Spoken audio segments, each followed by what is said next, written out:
চলতি মৌসুমে আনুষ্ঠানিকভাবে শুরু হলো গাছ থেকে আম সংগ্রহ কার্যক্রম। সাতক্ষীরা সদরে এই কার্যক্রমের উদ্বোধন করা হয়। কৃষি সম্প্রসারণ অধিদপ্তর বলছে, তাপ প্রবাহ সহ বিভিন্ন কারণে এবারে আমের উৎপাদন অন্তত 15% কম হতে পারে, যে কারণে কপালে চিন্তার ভাঁজ চাষিদের।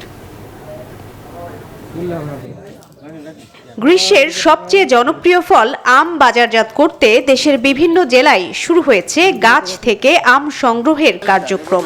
সাতক্ষীরায় জেলা প্রশাসনের বেঁধে দেওয়া সময় অনুযায়ী বৃহস্পতিবার থেকে শুরু হলো আম পাড়ার ধুম। আজকে যে আম গেছে বাজারে 2400 টাকা মন বিক্রি হয়েছে। আগামী 10 থেকে 12 দিনের পরে লন্ডন এবং আমেরিকায় ইউরোপ কান্ট্রিতে আমাদের এই আম যাবে।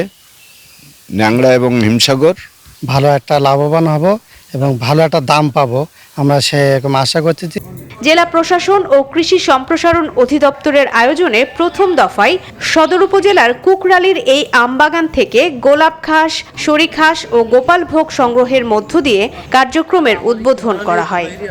আজকে আমরা যে নির্ধারিত সময়ে আম পাড়ার এই প্রোগ্রাম উদ্বোধন করলাম, যদি প্রত্যেকটি আম আমাদের প্রান্তিক পর্যায়ের চাষিরা এবং ব্যবসায়ীরা যদি এটা মেনে চলেন, তাহলে দেশের মানুষ, আমার যে মেন কনজিউমার, তারা যথাযথ পাকাপোক্ত এবং সঠিক আমটা খেতে পারবেন। এবার আমের উৎপাদন নিয়ে উৎকণ্ঠার মধ্যেই দেশের বিভিন্ন স্থানে আম পাড়ার সময় নির্ধারণ করে কৃষি সম্প্রসারণ অধিদপ্তর। জেলা প্রশাসক ও কৃষি অধিদপ্তরের ক্যালেন্ডার অনুযায়ী আগামী 11 মে গোবিন্দভোগ, 22 মে হিমসাগর, 29 মে ল্যাংড়া ও 10 জুন আম্রপালি আম গাছ থেকে সংগ্রহ করার সময়।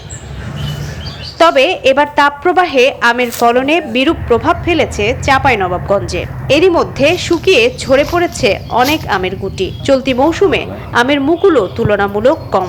1.5 সপ্তাহই পর্যন্ত খরা চলছে, যেগুলা চলছে আম আছে সেগুলো আবার ঝরে পড়ে যাচ্ছে। এবার কিন্তু আমের অফিয়ার, ভালো ভালো আম ঝরে পড়ে যাচ্ছে। এই আমগুলো আসলে ঝরার কথা নয়। এবছর চাঁপাইনবাবগঞ্জের 5 উপজেলায় 4.5 লাখ মেট্রিক টন আম উৎপাদনের লক্ষ্যমাত্রা নির্ধারণ করা হয়েছে। আর সাতক্ষীরায় 4118 হেক্টর জমিতে উৎপাদনের লক্ষ্যমাত্রা 50,000 metric ton. Desk report, news 24।